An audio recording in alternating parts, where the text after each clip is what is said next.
encompasses a broad spectrum of media like TV, radio, movies, or etc.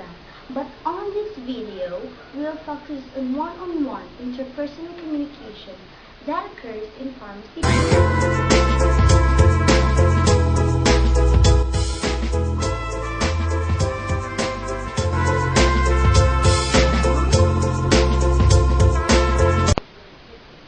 In our personal and professional lives, we need to interact with many people. Some of these interactions are successful, while others are not. Consider this first case. Watch.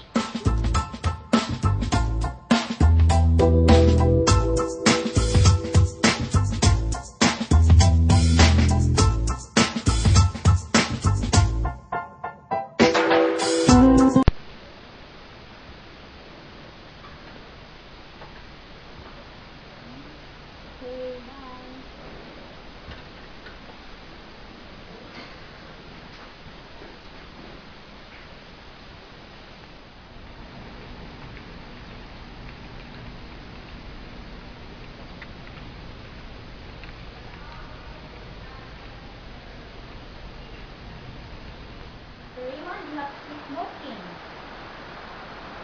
and go on a proper diet.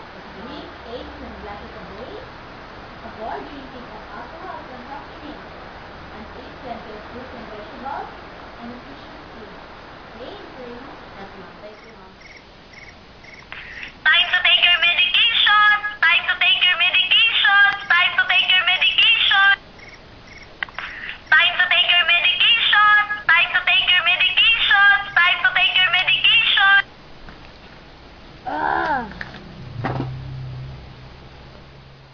Today, George, what can I do for you? The doctor told in a new prescription for me, and can I have also a refill of my heart medication? Antibiotics. Wait for a minute, George.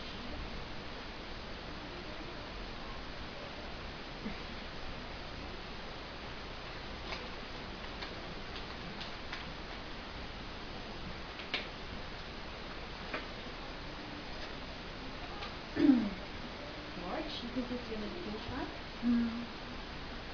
Don't worry, George. I assure you that this conversation will be kept confidential.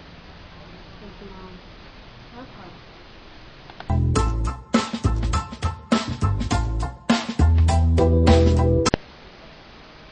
So, Mr. Raymond is the initial sender of the message, and message can be transmitted both verbally or non-verbally.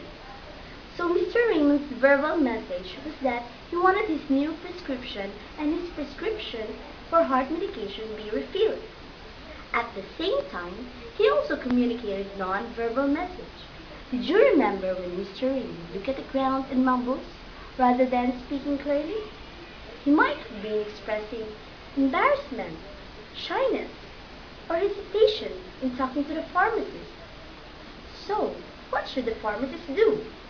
Since the pharmacist is the receiver, she should decode the message and assign a particular meaning to it. And most importantly, add a feedback. Also, for you to make sure that there are no barriers when talking to someone, because these barriers can affect the process of a successful interpersonal communication. Lastly, what will be the pharmacist's behavior in responding towards the pharmacist? It is found in the Code of Ethics, which is confidentiality.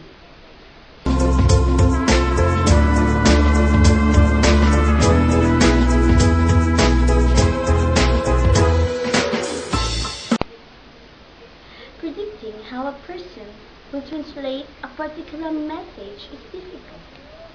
We typically do not ask for feedback from patrons to check their perceptions of the meaning of our messages. Most people rely on their own intuition as to whether their intended message was received correctly. So this next case illustrates the harmful effects of not asking for feedback from patients on how they intend to take the medication. Watch.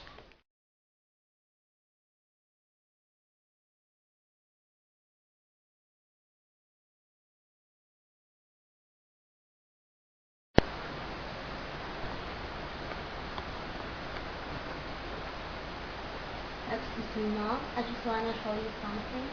Listen to it. Mom, lately I've been noticing several bruises in my hands and legs. Oh, wait for a second, sir. I will check your profile.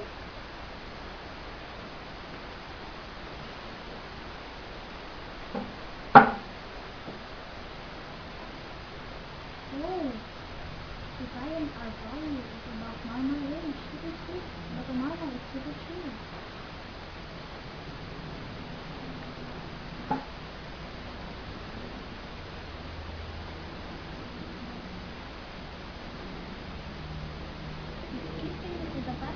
Yes, Mom. Have you changed your diet, lifestyle, or medication regimen? No, Mom. Did you stop taking your 4 milligram tablet? No, nobody told me to. So I have been following instructions and taking both tablets. Let me call the doctor.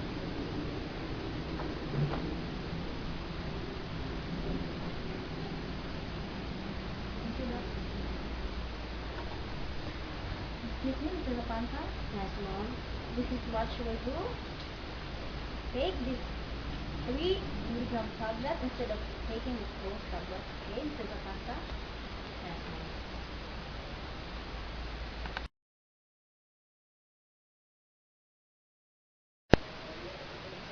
Unfortunately, relying on our intuition is not as effective as obtaining explicit feedback to measure understanding.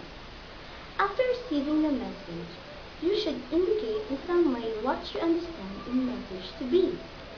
Since you are primarily the receiver, when obtaining information from patients on their symptoms or current therapy, you should provide feedback to verify your understanding. When you are primarily the sender, as when you give information in a new prescription, then the patient should be asked to summarize key information presented as a way of providing feedback that your message was understood accurately.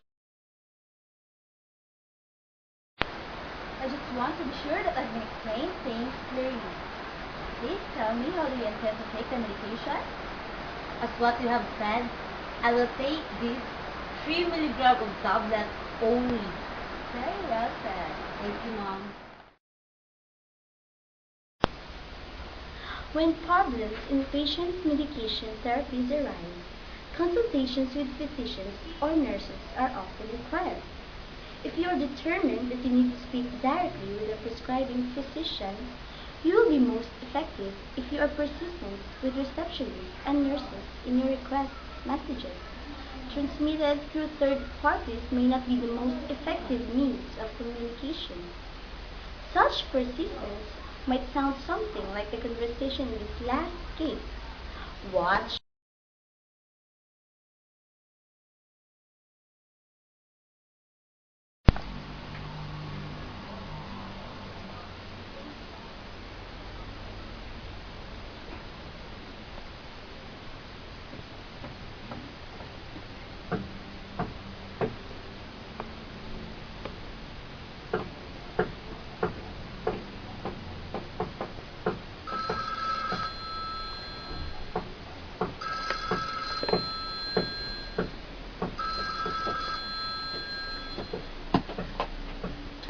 Hello, this is Kidapawan Doctors Hospital.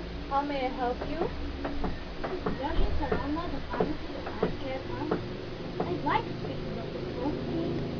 He's with the patient right now. What did you wish to speak with him about? I am concerned about the X-ray prescription for metformin. I will need to speak to Dr. Stone about it. Please have him call me as soon as he comes out from the patient examination. It might be quicker if you tell me what the problem is. I could talk to Dr. Stone and get back to you.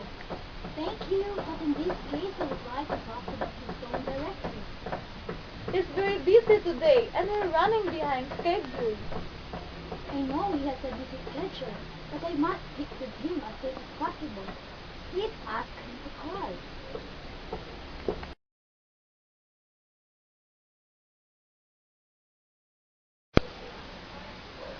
The pharmacist in this communication was assertive. She showed respect for the nurse and yet was persistent in stating her request. She did not argue about the issues which method of communication was quicker. She calmly restated her request without anger or apology. Now let's say you've managed to get through to the physician. Compare following to doctoral comments by a pharmacist. Hello, good afternoon, Dr. Stone. This is the pharmacist of Eye Care Pharmacy. I'm sorry to bother you. I know you're busy, but I think that there's a problem with Mrs. Raymond's prescription for Miss. Hello, good afternoon, Dr. Stone. This is Dorothy Sarona, the pharmacist of Eye Care Pharmacy. I'm calling about a problem Mrs. Raymond is having with the prescription for Miss Sonia. In the first example, the pharmacist did not introduce herself, which makes her an anonymous employee of a pharmacy rather than a professional with an individual identity. Also, she deviously apologizes for calling, which makes her seem insecure and unassertive. When identifying potential problems, you should be prepared to identify alternatives to try to resolve the problem and to make your own recommendation on the preferred alternative. In order to do this with confidence, you should have checked references before making the phone call or sending the written communication. Having information on current research and citing it to convince the physician will increase your effectiveness in making a recommendation. Once you are sure of your facts, it is easier to be persistent in pushing for a therapeutic change that is required. Be sure that you feel prepared to use the medical terms and speak to the physician as a fellow health professional. Focus on the goal you share with the physician, which is to help the patient. When changes in therapy are agreed upon, it should be clear how the changes will be implemented and what the monitoring plan will be to verify that the patient's problem has been resolved. You are faced with many barriers to communicating effectively with physicians. Physicians may not accept a recommendation. But it is important to keep in mind that consulting with physicians if problems arise or asking questions if something seems to be a problem must be done in spite of what physician's reaction might be. When patient safety is compromised, it is the professional responsibility of the pharmacist to persist in trying to prevent or resolve problems. The culture of safety being mandated for healthcare organizations emphasizes the importance of approaching each other in an assertive manner when we have concerns about patient care processes taking place. Remember, the culture of silence in the face of medical error that has historically governed collegial relationships is no longer tolerated in healthcare organizations.